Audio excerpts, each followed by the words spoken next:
Hello, my name is Jordyn Greenstein, and my coach for the Silver Challenge was Dr. Jennifer Stevens. I titled my presentation, I Am My Worst Critic, and you'll see why in just a second. During the Silver Challenge, Jen and I worked on multiple different goals that I set, but the one that we really hit home with was my need to criticize everything that I put out into the world.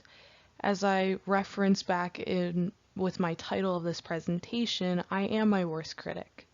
This discussion began because I mentioned my perfection that I felt was required in order to achieve A's in my classes.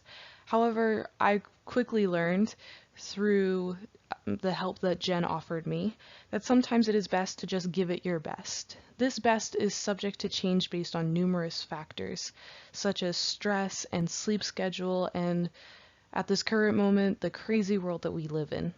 Another aspect of this goal that my coach and I worked on is not judging a previous best by the standards of today's best. I know that I am a dynamic individual whose needs and experiences change not only on a daily basis, but even every minute. With that, I have realized the work that I can put out into this world can never truly be perfect, and I've slowly begun to learn that that is perfectly okay. As a leader, I have grown by realizing quite a few different things. One, there is a necessity in realizing the positives instead of focusing solely on the negatives. Instead of being a critic like I tend to be, sometimes I need to be my own cheerleader. I need to tell myself I did a good job, I did my best, even if I tend to want to tell myself the other side. Two, not everyone is intended to be a leader. There are many roles in a team, and if everyone tries to just fill the role of leader, then the team is destined to fall. However, that does not mean that everyone does not have the skill to be the leader. Being dynamic, having the ability to fill multiple roles within a team, and realizing when the best option is to just take a step back are all signs of a good leader. Three, not all leaders are created equally. My strengths are not superior to anyone else's, nor are my weaknesses inferior to anyone else. I cannot judge myself based on the contents of someone else's leadership. What also makes someone a good leader is their ability to continue to work on themselves, even if they feel that there is nothing to work on.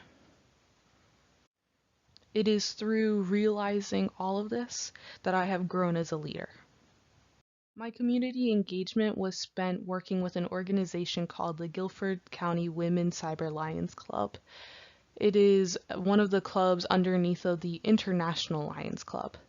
They are a local club that focuses mainly on serving those who experience food insecurity and homelessness, but they are totally not afraid to tackle any other issue that they can find.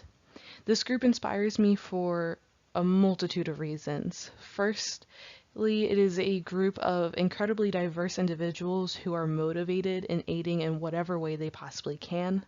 Secondly, even during a global pandemic, they've been able to continue their work with various organizations such as the IRC, Bob's Closet, Backpack Beginnings, local schools, and so many more.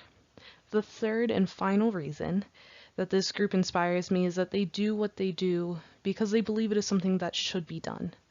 No one should go hungry, no one should not have clean clothes, no one should be without a home. Over the past several months, this group has been able to fundraise thousands of dollars, collect coats, provide resources for young moms, collect food to be donated, and so much more that cannot simply be put on one slide. I am glad that I was given the opportunity to be a participant.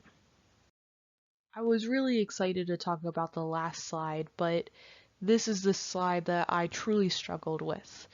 My personal motivation is kind of hard for me to articulate, but I really try to give it my best shot here. So I believe it is important to lead for positive social change because there is so much to learn when walls and barriers do not divide people. I understand that I am different from every other person that I encounter, but it is within those differences that there is a potential for knowledge and growth.